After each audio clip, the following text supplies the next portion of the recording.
اللہ الرحمن الرحیم۔ السلام علیکم۔ سب سے پہلے درود شریف حضور نبی کریم صلی اللہ علیہ وآلہ وسلم کی بابرکت ذات پر۔ 1948 سے پہلے اسرائیل کہاں تھا؟ مشرق وسطیٰ میں فلسطین پر حکمرانی کرنے والی سلطنت عثمانیہ تھی۔ اس سرزمین پر اس وقت یہودی اقلیت اور عرب اکثریت کے ساتھ آباد تھی۔ یہودیوں اور عربوں کے درمیان کشیدگی کب بڑھی؟ اسرائیل کا قیام کیسے اور کیوں عمل میں آیا؟ غزہ کی پٹی کیا ہے؟ اسرائیل اور غزہ میں اب جنگ کیوں ہو رہی ہے؟ ان تمام سوالات کے مفصل جوابات آپ کو میری آج کی اس ویڈیو میں ملیں گے، جو کہ آپ کے معلومات میں اضافے کا باعث ہوں گی۔ اگر آپ کو میری یہ کاوش پسند آئے تو لائک کر کے میری حوصلہ افزائی کریں اور چینل کو سبسکرائب کر کے اپنی موجودگی کا احساس دلائیں۔ جزاک اللہ۔ پہلی عالمی جنگ میں مشرق وسطیٰ کے اس حصے پر حکمرانی کرنے والی سلطنت عثمانیہ کی شکست کے بعد برطانیہ نے فلسطین کا کنٹرول سنبھال لیا تھا۔ اس سرزمین پر اس وقت یہودی اقلیت اور عرب اکثریت کے ساتھ دیگر چھوٹے نسلی گروہ بھی آباد تھے۔ یہودیوں اور عربوں کے درمیان کشیدگی اس وقت بڑھی جب عالمی برادری نے برطانیہ کو یہودیوں کے لیے فلسطین میں ایک قومی گھر تشکیل دینے کی ذمہ داری سونپی۔ یہ کام 1917 کے بیلفور اعلامیے کے تحت ہوا، جو اس وقت برطانیہ کے وزیر خارجہ نے برطانیہ کی یہودی برادری سے کیا تھا۔ یہ اعلامیہ فلسطین پر برطانوی مینڈیٹ میں شامل تھا اور 1922 میں نو تشکیل شدہ لیگ آف نیشن، جو کہ اقوام متحدہ کے پیشرو تھی، اس کی توثیق کر چکی تھی۔ یہودیوں کے لیے فلسطین ان کا آبائی وطن تھا، لیکن اس علاقے میں نسلوں سے آباد فلسطین عرب اس دعوے کے مخالف تھے اور انہوں نے یہودیوں کے لیے ایک قومی گھر جیسے برطانوی اقدام کی بھی مخالفت کی۔ سن 1920 اور 1940 کی دہائیوں کے درمیان اس علاقے میں رہائش اختیار کرنے کی خاطر پہنچنے والے یہودیوں کی تعداد میں اضافہ ہوا۔ ان میں سے بہت سے لوگ یورپ میں ظلم و ستم، خاص طور پر دوسری عالمی جنگ میں ہولوکاسٹ سے جان بچا کر یہاں آ رہے تھے۔ اس صورتحال میں یہودیوں اور عربوں کے مابین اور برطانوی راج کے خلاف تشدد میں بھی اضافہ ہوا۔ سن 1947 میں اقوام متحدہ نے فلسطین کو دو الگ الگ یہودی اور عرب ریاستوں میں تقسیم کرنے کی منظوری دے دی اور بیت المقدس کو ایک بین الاقوامی شہر قرار دیا گیا۔ اس منصوبے کو یہودی رہنماؤں نے تو قبول کر لیا تھا، لیکن عربوں نے اسے مسترد کر دیا اور اس پر عمل درآمد نہیں ہو سکا۔ سن 1948 میں اس مسئلے کے حل میں ناکامی کے بعد برطانیہ نے علاقے کا کنٹرول چھوڑ دیا، جبکہ یہودیوں نے اسرائیل نامی ریاست کے قیام کا اعلان کر دیا۔ اس کا مقصد ظلم و ستم سے بھاگنے والے یہودیوں کے لیے ایک محفوظ پناہ گاہ کے ساتھ ساتھ یہودیوں کے لیے ایک قومی وطن بنانا تھا۔ یہودی اور عرب مسلح گروہوں کے درمیان لڑائی مہینوں سے شدت اختیار کر رہی تھی اور اسرائیل کے قیام کے اعلان کے اگلے ہی دن 5 عرب ممالک نے اس نئے ملک پر حملہ کر دیا۔ اس دوران لاکھوں فلسطینیوں کو ان کے گھروں سے بے دخل کر دیا گیا اور اس واقعے کو تباہی کے نام سے یاد کیا جاتا ہے۔ سن 1949 میں جنگ بندی کے نتیجے میں لڑائی ختم ہوئی تو اسرائیل نے زیادہ تر فلسطینی علاقے پر قبضہ کر لیا تھا۔ اردن نے اس علاقے پر قبضہ کیا، جو غرب اردن یا مغربی کنارے کے نام سے مشہور ہوا، جبکہ مصر نے غزہ پر قبضہ کر لیا۔ بیت المقدس کے مغربی حصے پر اسرائیلی افواج اور مشرقی علاقے پر اردنی افواج کا کنٹرول تھا، کیونکہ وہاں کبھی بھی امن معاہدہ نہیں ہوا تھا۔ اس کے بعد کئی دہائیوں میں مزید جنگیں اور لڑائیاں ہوئیں۔ سن 1967 میں ہونے والی جنگ میں اسرائیل نے مشرقی بیت المقدس اور غربی اردن کے ساتھ ساتھ شام کے گولان کی پہاڑیاں، غزہ اور مصری جزیرہ نما سینائی پر بھی قبضہ کر لیا۔ زیادہ تر فلسطین پناہ گزین اور ان کی اولادیں غزہ اور غرب اردن کے ساتھ ساتھ پڑوسی ممالک اردن، شام اور لبنان میں رہتی ہیں۔ اسرائیل نے نہ تو انہیں اور نہ ہی ان کی اولاد کو ان کے آبائی علاقوں میں واپس جانے کی اجازت دی ہے۔ اسرائیل کا کہنا ہے کہ اس سے ملک مغلوب ہو جائے گا اور یہودی ریاست کے طور پر اس کے وجود کو خطرہ لاحق ہوگا۔ اسرائیل اب بھی مغربی کنارے پر قابض ہے اور پورے بیت المقدس کو اپنا دارالحکومت قرار دیتا ہے، جبکہ فلسطینی مشرقی بیت المقدس کو اس فلسطینی ریاست کا دارالحکومت قرار دیتے ہیں،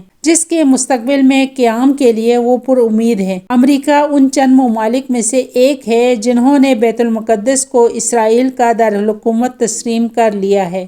گزشتہ 50 برسوں میں اسرائیل نے غرب اردن اور مقبوضہ بیت المقدس میں بستیاں تعمیر کی ہے، جہاں اب 7 لاکھ سے زیادہ یہودی رہتے ہیں۔ بین الاقوامی قانون کے تحت ان بستیوں کو غیر قانونی قرار دیا جاتا ہے، تاہم اسرائیل اسے مسترد کرتا ہے۔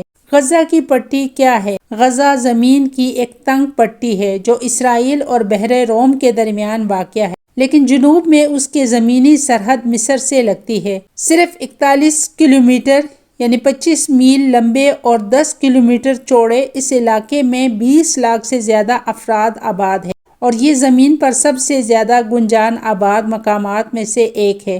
1948-1949 کی جنگ کے نتیجے میں غزہ پر 19 سال تک مصر کا قبضہ رہا۔ اسرائیل نے 1967 کی جنگ میں غزہ پر قبضہ کیا تھا اور وہ 2005 تک اس پر قابض رہا۔ اس دوران اسرائیل نے وہاں یہودی بستیاں تعمیر کی۔ سن 2005 میں اسرائیل نے غزہ سے اپنے فوجیوں اور آبادکاروں کو واپس بلا لیا، تاہم اس نے اس کے فضائی حدود، مشترکہ سرحد اور ساحل پر کنٹرول برقرار رکھا۔ اسرائیلیوں اور فلسطینیوں کے درمیان بنیادی مسائل کیا ہیں؟ بہت سے ایسے معاملات ہیں جن پر دونوں فریقین متفق نہیں ہو سکتے۔ فلسطینی پناہ گزینوں کا کیا ہونا چاہیے؟ آیا غرب اردن میں قائم یہودی بستیوں کو باقی رہنا چاہیے یا انہیں ہٹا دینا چاہیے؟ بیت المقدس کو دونوں فریقوں کو استعمال کرنا چاہیے یا نہیں؟ اور شاید سب سے مشکل، کیا اسرائیل کے ساتھ ایک فلسطینی ریاست بنائی جائے؟ ان مسائل کے حل کے لیے کیا کوششیں کی گئی؟ اسرائیل اور فلسطین کے درمیان امن مذاکرات 1990 اور 2010 کی دہائیوں کے درمیان شروع اور معطل ہوتے رہے، اور اس کا تعلق خطے میں تشدد کے پھیلنے سے تھا۔ ابتدائی دنوں میں مذاکراتی امن ممکن نظر نہیں آتا تھا۔ ناروے میں خفیہ مذاکرات کا سلسلہ امن عمل میں تبدیل ہوا، جو کہ 1993 میں صدر ہل کلنٹن کی صورت میں وائٹ ہاؤس کے لان میں منعقدہ ایک تقریب میں تاریخ کا حصہ بن گیا۔ اس تاریخی لمحے میں جہاں فلسطینیوں نے اسرائیل کی ریاست کو تسلیم کیا، وہیں اسرائیل نے اپنے تاریخی حریف فلسطین لبریشن آرگنائزیشن کو فلسطینی عوام کا واحد نمائندہ تسلیم کیا۔ اس معاہدے کے نتیجے میں ایک خود مختار فلسطینی اتھارٹی قائم کی، تاہم جلد ہی اس امن عمل میں دراڑیں نمودار ہوئیں اور اس وقت کے اپوزیشن لیڈر معاہدے کو اسرائیل کے لیے ایک جان لیوا خطرہ قرار دیا۔ اسرائیلیوں نے مقبوضہ فلسطینی علاقوں میں یہودیوں کو بسانے کے لیے اپنے منصوبے کو تیز کر دیا، جبکہ فلسطینی عسکریت پسند گروہ حماس نے اسرائیل میں لوگوں کو نشانہ بنانے کی کوششیں کی۔ اسرائیل میں بھی ماحول بدلنے لگا، جس کا نتیجہ 4 نومبر 1995 کو ایک یہودی انتہا پسند کے ہاتھوں اسرائیلی وزیر اعظم اسحاق رابن کے قتل کی شکل میں نکلا۔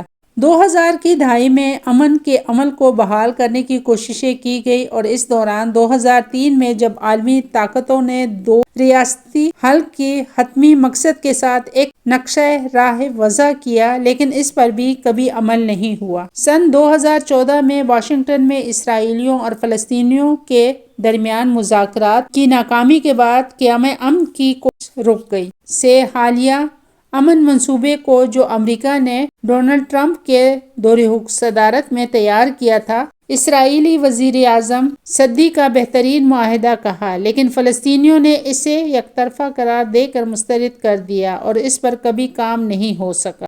غزہ پر حماس کی حکومت نے، جو ایک ایسا گروہ ہے جو اسرائیل کی تباہی کے لیے پرعزم ہے۔ حماس نے 2006 میں ہونے والے انتخابات میں کامیابی حاصل کی اور اگلے سال غربی اردن میں صدر محمود عباسی کے حریف تحریک فتح کو بے دخل کر کے غزہ پر کنٹرول حاصل کر لیا۔ اس کے بعد سے غزہ میں موجودہ اکثریت پسندوں نے اسرائیل سے کئی لڑائیاں لڑی ہیں۔ اسرائیل نے مصر کے ساتھ مل کر حماس کو الگ تلگ کرنے اور حملوں کو روکنے کی کوشش کی، خاص طور پر اسرائیلی شہروں کی طرف سے راکٹوں کے اندھا دھند فائرنگ کو روکنے کے لیے اس نے غزہ کی جزوی ناکہ بندی برقرار رکھی ہے۔ غزہ میں فلسطینیوں کا کہنا ہے کہ اسرائیل کی پابندیوں اور گنجان آباد علاقوں پر اس کے فضائی حملے اجتماعی سزا کے مترادف ہیں۔ یہ سال مقبوضہ غرب اردن اور مقبوضہ بیت المقدس میں فلسطینیوں کے لیے سب سے مہلک سال رہا ہے۔ وہ اسرائیلیوں پر حملوں کے جواب میں ان علاقوں پر عائد کی جانے والی اسرائیلی باشندوں اور فوجی کارروائیوں کو بھی شکایت کرتے ہیں۔ یہ کشیدگی حماس کے تازہ حملے کی ایک وجہ ہو سکتی ہے، لیکن یہ اکثریت پسند عام فلسطینیوں میں اپنی مقبولیت بڑھانے کی کوشش بھی ہو سکتی ہے، جس میں یرغمالوں کا استعمال کرتے ہوئے اسرائیل پر دباؤ ڈالنا بھی شامل ہے کہ وہ اپنی جیلوں میں قید تقریباً 4500 فلسطینیوں کو رہا کرے۔ موجودہ تنازع میں اسرائیل کی حمایت کون کرتا ہے اور کون نہیں؟ امریکہ، یونین اور دیگر مغربی ممالک نے اسرائیل پر حماس کے حملے کی مذمت کی ہے۔ امریکہ اسرائیل کا سب سے قریبی اتحادی ہے اور یہودی ریاست کو $260 ارب سے زیادہ کی فوجی اور اقتصادی امداد دے چکا ہے۔ اس نے حماس کے حملے کے بعد اضافی سازوسامان، فضائی دفاعی میزائل، بم اور گولہ بارود وغیرہ کا وعدہ کیا ہے۔ اس نے اسرائیل کے دشمنوں بالخصوص لبنان حزب اللہ تحریک کو جنگ میں دوسرا محاذ کھولنے سے روکنے کے لیے مشرقی بحیرہ روم میں 2 طیارہ بردار جنگی بحری جہاز بھی بھیجے ہیں۔